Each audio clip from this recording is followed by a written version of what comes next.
We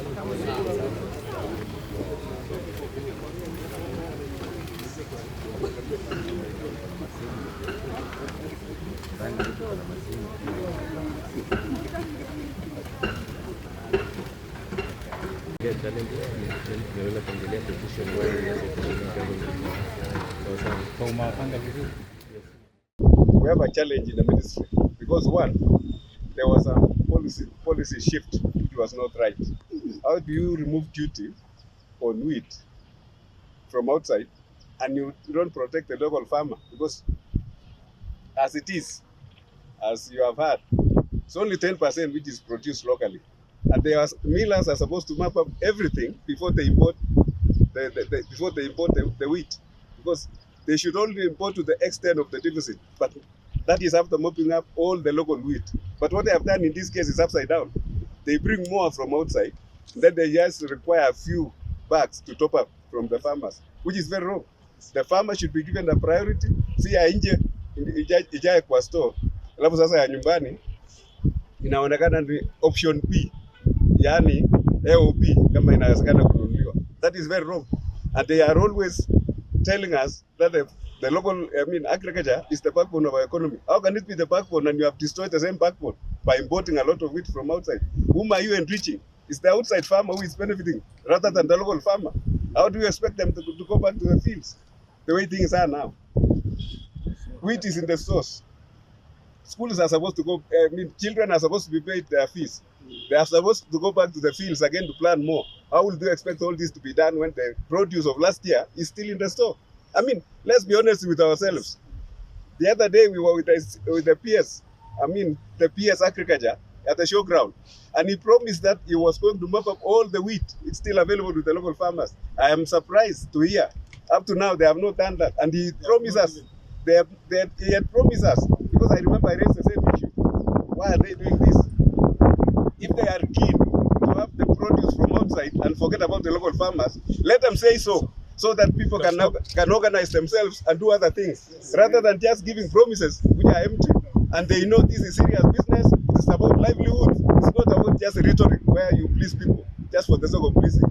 Let them be honest with ourselves and say they are going to do 1, 2, 3. If they are not, say so. That's going to. Farmer in Mwanzo. I plant wheat and a member of CGA. And we have come today to state our grievance. And as CGA members, we have sat down and come up with the following petition to the government. So wheat farmers are therefore petitioning the government to first to enhance the enforcement of the letter and spirit of terms and conditions of the implementation of local wheat purchase program, as communicated in the HAFA advisory of 2nd July 2024. As stated, all millers should be compelled to buy the allocated quotas of local wheat. Alternatively, the government should terminate the duty remission scheme they have with the millers and apply for the full 35% duty applicable under the East African Community Common External Tariffs. Second, to regulate wheat importation volume to ensure local millers import only wheat the country has a deficit, to avoid flooding the local market with cheap, often poor quality wheat, leading to unfair competition. So the countrywide production of wheat currently starts at 2.5 million bags of 90 kilos a year. And in Nakuru County, where we are now, the average production of wheat per year is 450,000 bags of Kenya of 90 kilos at an acreage of 12,500 acres.